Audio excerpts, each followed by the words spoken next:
Stroke या फालिज होने के बाद के जो कुछ घंटे होते हैं वो मरीज के लिए बहुत अहम होते हैं। उसकी वजह यह है कि जब भी स्ट्रोक या फालिज होता है किसी को, तो उसके फौरन बाद अगर एक इंजेक्शन लग जाए उनको, तो वो फालिज ठीक हो सकता है। लेकिन अगर वो इंजेक्शन ना लगे तो हो सकता है कि वो फालिज जो मफलूज हो गया हिस्सा वो वापस नॉर्मल ना हो सके। इसलिए आपको पता होना चाहिए कि फालिज की अलामात क्या हैं। कैसे आपको पता चलेगा कि ये फालिज है?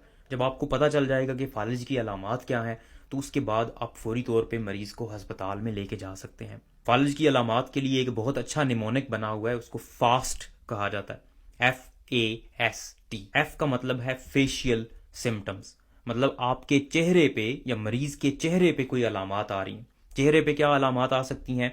एक साइड से चेहरा नीचे की तरफ झुक जाए, जैसे बेल्स पालसी में होता है, जो लकवा जिसको कहते हैं उसमें होता है। या फिर नज़र में कोई मसला आना शुरू हो जाए, नज़र ठीक तरह से नहीं आ रहा, या फिर ये एक आंख बंद हो गई है, खुल नहीं रही। तो ये अलामात हैं जिससे आपको पता चलता है कि फेस पे कोई मसला है। और जब भी फेस पे कोई मसला होगा तो डेफिनेटली कुछ ना कुछ मसला हुआ है नर्व्स के साथ, और ज्यादा चांस यही होते हैं कि ये फालिज का अटैक हो सकता है। दूसरे नंबर पे है ए आर्म वीकनेस, मतलब आपके बाजू की वीकनेस। अगर मरीज का एकदम से हाथ काम करना छोड़ गया है या बहुत वीक हो गया, कमजोर हो गया, वो अपने हाथ से कोई चीज उठा नहीं रहा, या फिर उसके हाथ में सुइयां चुभना शुरू हो गई हैं और अजीब सी कैफियत हो गई है हाथ की या पाँव की, टांग की, तो ये भी स्ट्रोक की, फालिज की अलामत हो सकती है। इसमें भी मरीज को फौरी तौर पे हॉस्पिटल पहुंचाना जरूरी होता है। तीसरे नंबर पे एस है स्पीच। अगर किसी मरीज को एकदम से बोलने में मसला हो गया,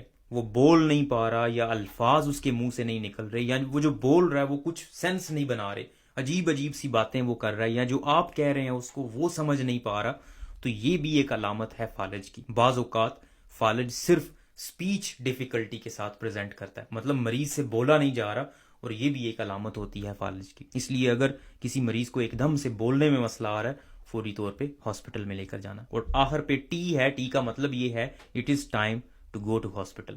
अगर ये तीन चीजें आप नोट करते हैं, चेहरे पे कोई अलामत नजर आ रही है आपको, चेहरे पे किसी जगह पे कमजोरी नजर आ रही है, बाजू या टांग कमजोर हो गई है एकदम से, या फिर बोलने में मसला हो रहा है मरीज को, या फिर अगर कोई बेहोश हो गया, तो वो भी डेफिनेटली आपने हॉस्पिटल लेकर जाना है। तो ये चीजें हैं, इनको फौरी तौर पे हॉस्पिटल लेकर जाना है, क्योंकि अगर मरीज टाइम पे पहुंच जाएगा, उसको एक इंजेक्शन लगना होता है, खून की नाली ब्लॉक हो जाती है दिमाग में, तो उसको खोलने के लिए वो इंजेक्शन काम आता है। और अगर वो वक्त पे लग जाए तो मरीज बिल्कुल ठीक भी हो सकता है। बहुत ज्यादा चांसेस होते हैं कि मरीज ठीक हो जाए, उसका फालिज बिल्कुल खत्म हो जाए। अगर वो इंजेक्शन ना लगे और स्ट्रोक फालिज, बड़ा फालिज हुआ है, तो बहुत ज्यादा चांसेस होते हैं कि उस मरीज की जो भी कमजोरी है वो वापस नॉर्मल ना हो सके।